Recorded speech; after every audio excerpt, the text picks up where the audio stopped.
Welcome friends, knowledge ভার্সেটাইলে সবাইকে স্বাগত জানাই। আজ আমরা অট টু ভার্সেস শুডের ব্যবহার নিয়ে আলোচনা করব। অট টু এবং শুড দুটোই মডাল এবং দুটোরই অর্থ উচিত উচিত অর্থে প্রকাশ পায় এবং অনেক ক্ষেত্রেই দুটোর ব্যবহার একইভাবে হয়। তবুও কিছু কিছু ক্ষেত্রে সামান্য একটু পার্থক্য রয়েছে অট টু ব্যবহার এবং শুড ব্যবহারের মধ্যে। আমরা আজ সেই জায়গাগুলো নিয়েই আলোচনা করব। এখানে আমরা যে পয়েন্টগুলো পাচ্ছি সেগুলো হচ্ছে নৈতিক দায়িত্ব বা কর্তব্য প্রকাশে যখন উচিত অর্থ বলতে হয় বা উচিত শব্দটি ব্যবহার করতে হয়, সেক্ষেত্রে আমরা অট টুর ব্যবহার করি। কোনো কিছু উচিত ছিল কোনো নির্দিষ্ট সময়, অর্থাৎ অতীতে উচিত ছিল এমন অর্থেও কিন্তু নৈতিক দায়িত্ব বা কর্তব্য অর্থে অট টু হ্যাভের ব্যবহার করি। পরামর্শ বা উপদেশ দেওয়ার ক্ষেত্রে আমরা অট টুর ব্যবহার তেমন করি না, সেক্ষেত্রে আমরা শুডের ব্যবহার করি। কোনো কিছু থাকা উচিত ছিল কর্তব্য অর্থে অট টু বি, থাকা বা হওয়া অর্থ প্রকাশ করার জন্য অট টু বি বা শুড বির ব্যবহার হয়ে থাকে। চলো মূল আলোচনায় এসে পুরো বিষয়টিকে বিস্তারিতভাবে জানি। অট টু ভার্সেস শুডের ব্যবহার। পয়েন্ট 1, প্রথমেই এটা জানিয়ে দিই যে অট টু অর্থাৎ উচিত, বাংলায় উচিত, এবং এটাকে ফর্মাল বলে অর্থাৎ ব্যবহারিক।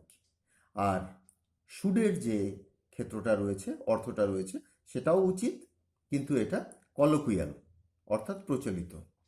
একটু বুঝিয়ে বলি। অট টুর ব্যবহার তোমরা বিভিন্ন পত্রপত্রিকা, বই ইত্যাদিতে পেয়ে থাকবে। আর শুডের ব্যবহার সমস্ত বই, পত্রপত্রিকা ছাড়াও আমরা বাস্তবে যখন কিছু বলি উচিত অর্থে, কিছু লিখি, তো আমরা শুডের ব্যবহারটাই সাধারণত করে থাকি। তোমাদের যাতে কোথাও অট টু লেখা থাকলে বুঝতে যাতে অসুবিধা না হয়, সেজন্যই অট টুর ব্যবহারটা জেনে রাখা খুবই জরুরি। তো ব্যবহারিক অর্থাৎ পত্র, পত্রিকা, বই ইত্যাদিতে অট টুর ব্যবহার ব্যাপক হয়ে থাকে, কিন্তু আমরা নিজেদের ব্যবহারের স্বার্থে আমরা শুডের ব্যবহারটাই মূলত করি। তো প্রথম আর দুটো ব্যবহারের মধ্যে সামান্য একটু পার্থক্যও রয়েছে, সেই বিষয় নিয়ে এখন আলোচনা করছি। নৈতিক বা সামাজিক দায়িত্ব, কর্তব্য অর্থে উচিত বোঝাতে অট টুর ব্যবহার হয়।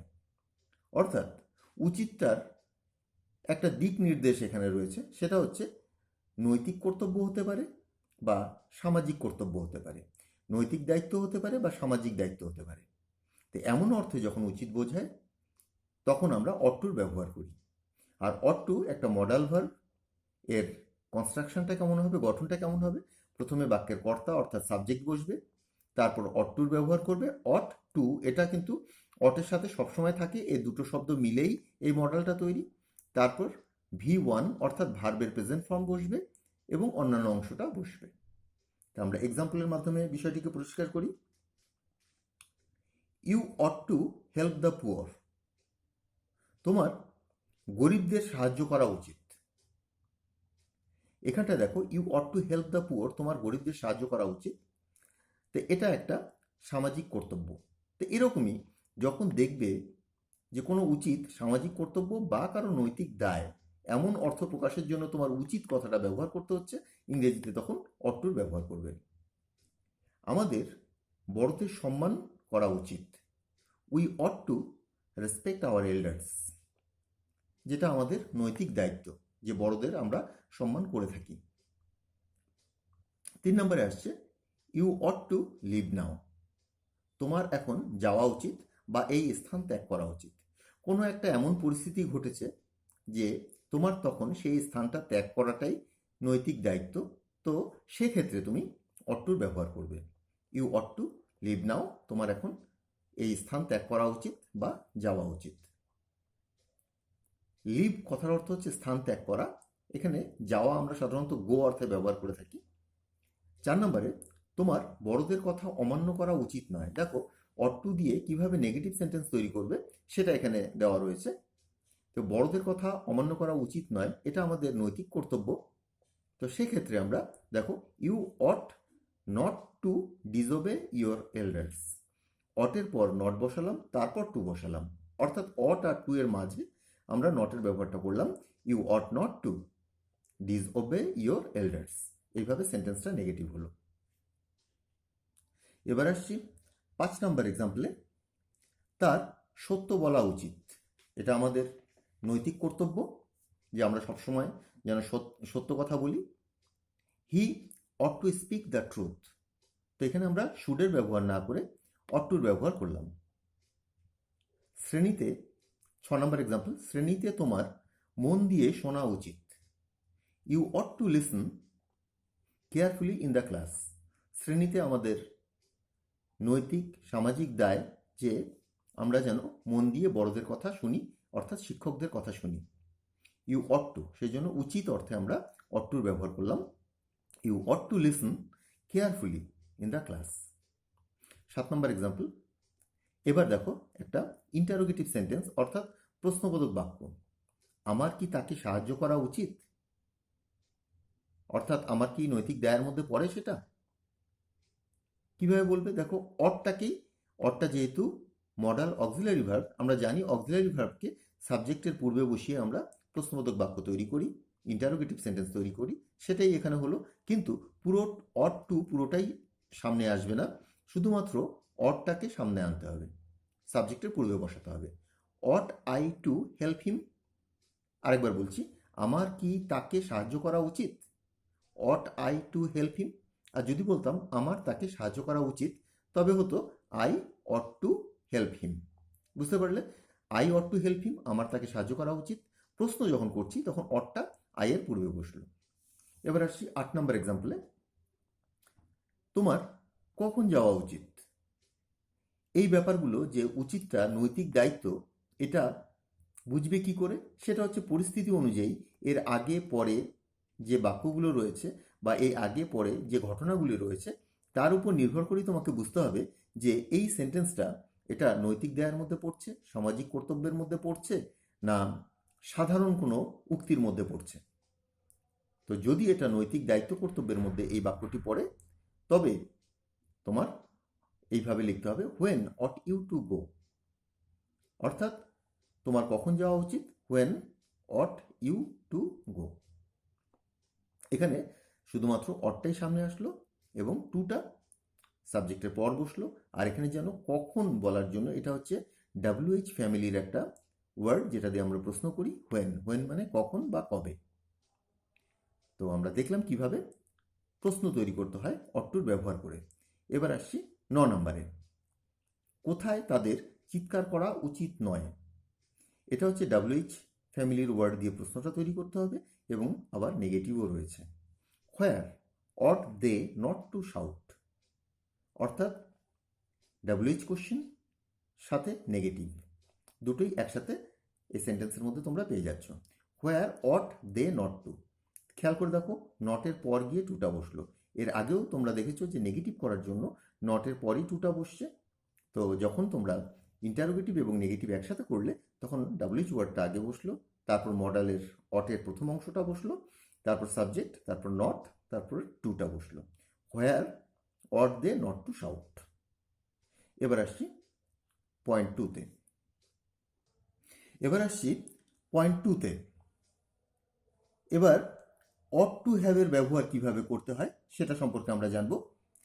দেখো, অনুশোচনা প্রকাশে, অর্থাৎ কোনো কিছু আমার করা উচিত ছিল কিন্তু আমি সেটা করিনি, বা কোনো কিছু আমার করা উচিত ছিল না সেটা আমি করে ফেলেছি। তো দুটো ক্ষেত্রেই আমাদের অনুশোচনা হতে পারে। করা উচিত ছিল কিন্তু করিনি, করা উচিত ছিল না কিন্তু করে ফেলেছি।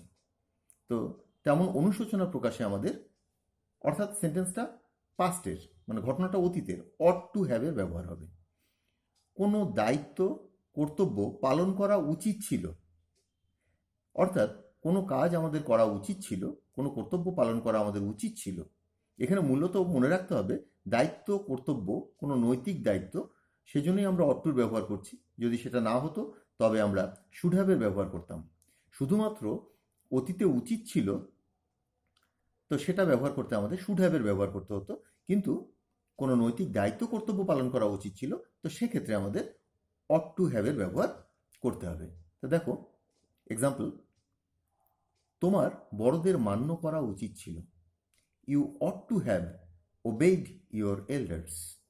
আসলে বাস্তবে সেটা হয়নি, মানে যেটা উচিত ছিল সেটা হয়নি, যেটা উচিত ছিল না সেটা হয়েছে, এমন অর্থেই এই অট টু হ্যাভের ব্যবহারটা হবে। যদি সেটা নৈতিক দায়িত্ব কর্তব্য না হয় তবে তোমরা এসব জায়গাতে শুড হ্যাভের ব্যবহারটা করবে। আর কনস্ট্রাকশনটা একটু বলে দিই, গঠনটা কিভাবে হবে। অট টু হ্যাভটা বসিয়ে দেবে এবং এখানে অট টু হ্যাভ পুরোটাই মডেল অক্সিলারি এবং এরপর যে ভার্বটা থাকবে তার থার্ড ফর্ম বসাবে, অর্থাৎ পাস্ট পার্টিসিপল ফর্মটা তোমরা বসাবে। এখানে দেখলে যে ওবেইডের ব্যবহার হয়েছে, তোমার বড়দের মান্য করা উচিত ছিল। You ought to have obeyed your elders. 2 number, তার সত্য বলা উচিত ছিল। He ought to have spoken the truth. বাস্তবে সেটা হয়নি। অনুশোচনা হচ্ছে একটা যে এটা করা উচিত ছিল। He ought to have spoken, এখানে অট টু হ্যাভের ব্যবহারটা দেখো। অট টু হ্যাভ পুরোটাই অক্সিলারি, অট টু হচ্ছে মডেল এবং এটা হচ্ছে প্রাইমারি অক্সিলারি, এবং তারপর দেখো ভার্বের থার্ড ফর্ম স্পোকেন। আমার এমনটা ভাবা উচিত ছিল না, এক্ষেত্রে দেখো যেটা উচিত ছিল না সেটা করে ফেলেছো, সেই অর্থ অনুশোচনা। I ought not to have thought so. I ought not to have thought so. তো এখানে নটের ব্যবহার অটের পরেই তোমার করতে হলো। তো এইভাবে আমার করা উচিত ছিল না কিন্তু আমি করে ফেলেছি, এরকম অনুশোচনা প্রকাশ করতে অতীতে কোনো কিছু করা উচিত ছিল, উচিত হয়নি অতীতে, তেমন অর্থে তোমরা অট টু হ্যাভের ব্যবহার করবে এবং অট টু হ্যাভের পর ভার্বের থার্ড ফর্ম ব্যবহার করবে। তো এটা নিয়ে আরও কিছু সেন্টেন্স তৈরি করো। যদি এটা শুডের ব্যবহার করা, শুডের ব্যবহারের মাধ্যমে এই বিষয়গুলো, এই সেন্টেন্সগুলো দেখতে চাও, তবে এরকম হবে, তোমার কাজটি করা উচিত ছিল। You should have done the work. যদি দেখো যে বাক্য দেখে তুমি বুঝতে পারছো যেটা নৈতিক কর্তব্যের মধ্যে পড়ছে, তখন কিন্তু তুমি বলবে you ought to have done the work. দুটোর মধ্যে এটাই পার্থক্য। বাস্তবে আমরা সমস্ত ক্ষেত্রেই শুডের ব্যবহার করি। যত জায়গায় তোমরা অট টু পাচ্ছ সমস্ত জায়গাতেই শুডের ব্যবহার করে দিতে পারো। এবার আসছি পয়েন্ট নাম্বার 3-তে। এবার দেখো, তো এতক্ষণ বললাম যে নৈতিক দায়িত্ব কর্তব্য অর্থে যদি উচিত আমাদের বলতে হয়, সেই উচিতের জন্য আমরা অট টুর ব্যবহার করব। তবে শুডের ব্যবহার কোথায় করব? তো শুডের ব্যবহার পরামর্শ বা উপদেশ, এই দুটোর মধ্যে খুব সামান্যই ফারাক আছে। পরামর্শ আর উপদেশ দুটো প্রায় একই রকম। অনেক সময় বন্ধু বান্ধবেরা আমাদেরকে যেসব বলে থাকে যেটা আমাদের করা উচিত সেগুলোকে আমরা পরামর্শ মনে করি, এবং বড়রা যদি আমাদেরকে কিছু বলে তো সেটাকে আমরা উপদেশ মনে করি, যদিও এর মধ্যে ফারাক খুব সামান্যই। তো পরামর্শ ও উপদেশ এরকম যদি কোনো উচিত বাক্যে থাকে তো সেক্ষেত্রে আমরা কিন্তু শুডের ব্যবহার করব। আর কর্তব্য কিন্তু ইতিমধ্যেও আমরা পেয়েছি, অট টুর ব্যবহারও কর্তব্যের জন্য করা হয় এবং শুডের ব্যবহারও কর্তব্যের জন্যই করা হয়। তো আমরা মনে রাখবো পরামর্শ এবং উপদেশ এটার জন্য শুডের ব্যবহার হয়, আর কর্তব্য, নৈতিক দায়িত্ব কর্তব্য ইত্যাদির ক্ষেত্রে অট টুরও ব্যবহার করতে পারি, শুডেরও ব্যবহার করতে পারি। আচ্ছা, পরামর্শ, উপদেশ ও কর্তব্য অর্থে উচিত বোঝাতে এই উচিতের পরিবর্তে ইংরেজিতে শুডের ব্যবহার হয়। তো কিভাবে ব্যবহার করব? সাবজেক্ট বসাবো কর্তা, তারপর শুড হচ্ছে মডেল অক্সিলারি, এবং তারপরে ভার্বের ফার্স্ট ফর্ম, প্রেজেন্ট ফর্ম। এক্সাম্পলের মাধ্যমে বিষয়টা পরিষ্কার করি। এক্সাম্পল 1, তোমার তাড়াতাড়ি ঘুম থেকে ওঠা উচিত। একটা পরামর্শ দেওয়া হলো, উপদেশ দেওয়া হলো। You should get up early, এটা পরামর্শ বা উপদেশ। ইউ শুড, তোমার উচিত, গেট আপ আর্লি, তাড়াতাড়ি ঘুম থেকে উঠে পড়া। 2 নম্বর এক্সাম্পলটা দেখো, তাদের কঠিন পরিশ্রম করা উচিত। এগুলো কোনো নৈতিক কর্তব্য বা দায়িত্বের মধ্যে পড়ছে না। যদি মনে করো যে পড়ছে তখন তুমি অট টুর ব্যবহার করবে, আর যখন দেখছো পড়ছে না তবে শুডের ব্যবহার করবে। তাদের কঠিন পরিশ্রম করা উচিত। They should work hard.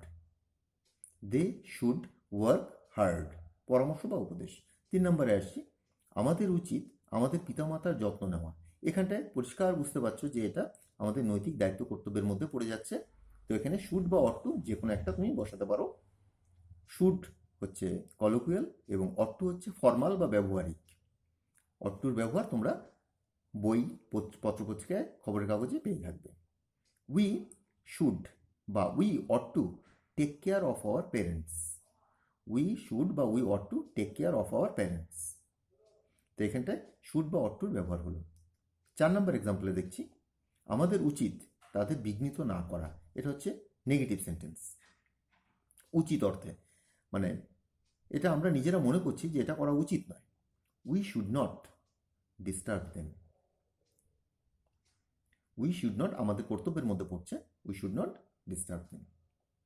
তো তোমরা কোনো সময় ঘাবড়ে যাবে না যে কোথায় অট টু কোথায় শুড।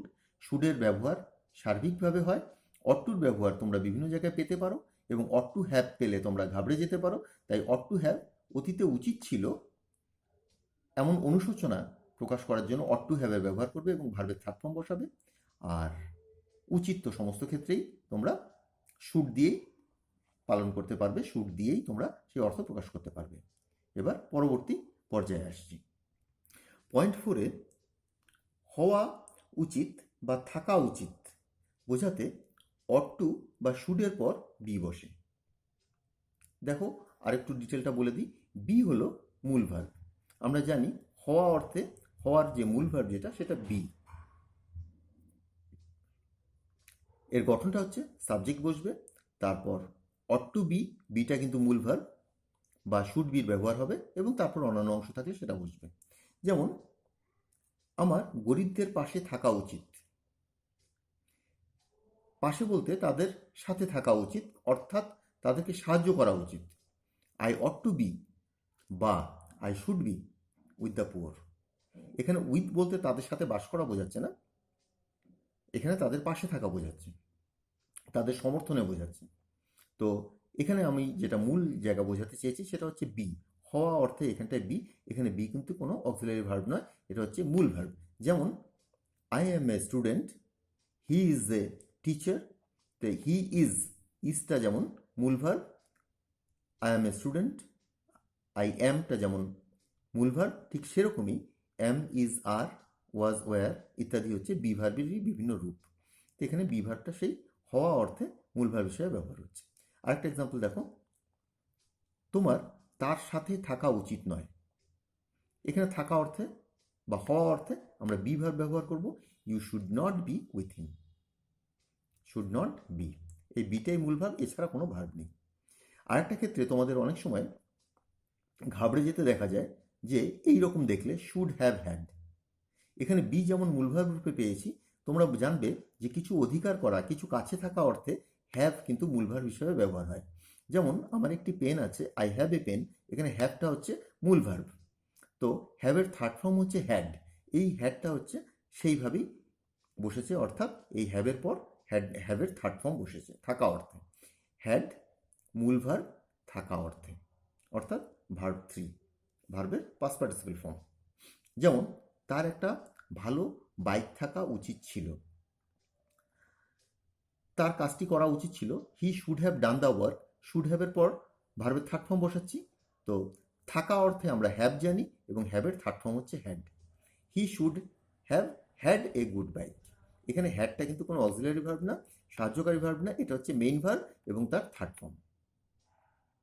তো অট টু এবং শুডের যে ব্যবহারের পার্থক্য সেটা তোমরা বুঝতে পারলে, সেটার আলোচনাটা এখানেই শেষ করছি। আমার পূর্ববর্তী ভিডিওর কিছু লিঙ্ক তোমরা নিচে ডেসক্রিপশনে পেয়ে যাবে, প্রয়োজনে সেখান থেকে দেখে নিও। নিয়মিত গ্রামার আপডেট, ইংরেজি গ্রামার আপডেট পাওয়ার জন্য চ্যানেলটা অবশ্যই সাবস্ক্রাইব করে নিও। আজ এখানেই বিদায় জানাচ্ছি, সবাই ভালো থেকো, বাই।